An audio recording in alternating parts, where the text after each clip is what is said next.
खोनासं बयबो सोबख'नाय फोजोबस्रांगोन बियो आइ आफाफोरखौ लानानै जोंनि बिदा फंबायफोरखौ लानानै जोंहा राजखान्थि खालामनांगौ जेबो गैया गोलाव सम सोमावसारनानै फैनाय जोंनि साफ्रोमबो दैदेनगिरिफ्रा जोंनि आइ आफा रायजो राजाखौ हारिखौ सिबिनो फैदों आरो बिथांमोननि बायदि थगायनानै खुन्दुं कम्बलजों रायजो राजाफोरखौ जोङो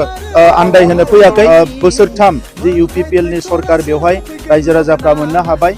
खेबथाम भट होनानै BPF नि समाव ना गोजोन लाबोनो हादों ना मोजां थासारि लाबोनो हादों ना खौसेथि लाबोनो हादों ना जौगानाय लाबोनो हादों नाथाय खेबसेल' UPPL नाव भट होनानै सरकार लाबोनानै दिनै गोजोन थासारि फैबाय रैखाथिखौ बयबो मोनबाय दिनै आर्मी पुलिसनि कुनु उपद्रब गैला आरो बेजों लोगोसे सोलोंथाइनि थाखाय रांखान्थि जौगानायनि थाखाय मोजां मोनसे थासारि बयबो मोननो हादों दा बिनि थाखायनो UPPL आव बयबो लोब फैदों आरो फैगौ लोकसभा बिसायख'थियाव जोंनि बिजाथिया बयनिख्रुइ बांसिन भट मोननानै मोनसे जारिमिनारि मोनसे साक्सेस लानानै बिथाङा देरहालांनो हागोन आरो जि मोनसे नरेन्द्र मोदी बिथांनि थामथि जि सरकार बेवहाय जोबोद गोख्रोङै जोंनि ओनसोल जौगानायनि थाखाय खामानि मावहैनो हागोन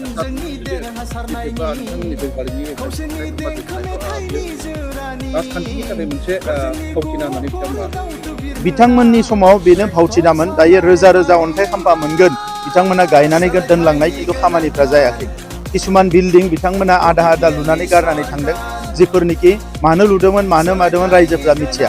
नाथाय जोंनि समाव जेखौ जोङो लुनो हागोन जाय सेंसन जाबाय बेखौसो जोङो अन्थाइ खाम्फा गायसनो दा नंखायनो बेवहाय राजखान्थिनि जेबो खोथा गैया जोंनि आइ आफाफोरखौ लानानै जोंनि बिदा फंबायफोरखौ लानानै जोंहा राजखान्थि खालामनांगौ जेबो गैया गोलाव सम सोमावसारनानै फैनाय जोंनि साफ्रोमबो दैदेनगिरिफ्रा जोंनि आइ आफा रायजो राजाखौ हारिखौ सिबिनो फैदों आरो बिथांमोननि बायदि थगायनानै खुन्दुं कम्बलजों रायजो राजाफोरखौ जोङो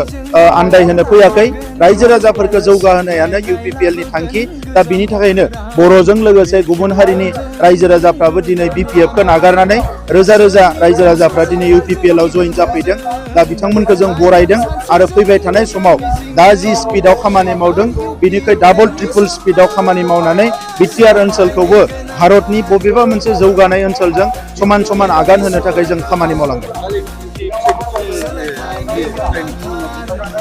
MP बिसायख'थिनि फिथाइयाथ' दानो क्लियारखा बेसेबा बुरजा भटआव देरहागोन खारन आगोलाव जेब्ला सरकार दङमोन अब्लाबो BPF नि केन्डिडेटआ भट मोनाखै आरो दाथ' बिथांमोननि ना सरकार दङ ना मा दङ अबस्थाया बिराद गाज्रि बिथांमोना ओंखायनो जों थाबैनो फोसावगोन